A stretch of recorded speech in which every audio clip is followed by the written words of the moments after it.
আসসালামু আলাইকুম গাইস, কেমন আছেন? আশা করি সবাই ভালো আছেন। আপনাদের দোয়া আমরাও আছি, ভালো আছি। আজকে লাউ শাক কিনে আনছি। কিনে আনার পরে কুটতেছি, কুটার পরে এবার দিতে আছি। ধোয়ার পরে কীভাবে রান্না করব তো আপনাদেরকে তো বলবো।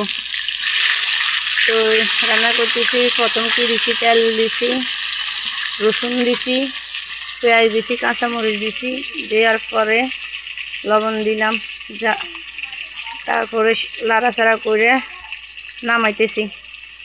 এখন কি কালার কি রকম হয়েছে সবাই জানাবেন কমেন্টে। আর চ্যানেলটাকে লাইক, কমেন্ট, শেয়ার, সাবস্ক্রাইব করে দিবেন, যেন আপনাদের মাঝে নতুন নতুন বিভিন্ন ধরনের ভিডিও নিয়ে আসতে পারি। তো সবাই ভালো থাকবেন, সুস্থ থাকবেন। আসসালামু আলাইকুম।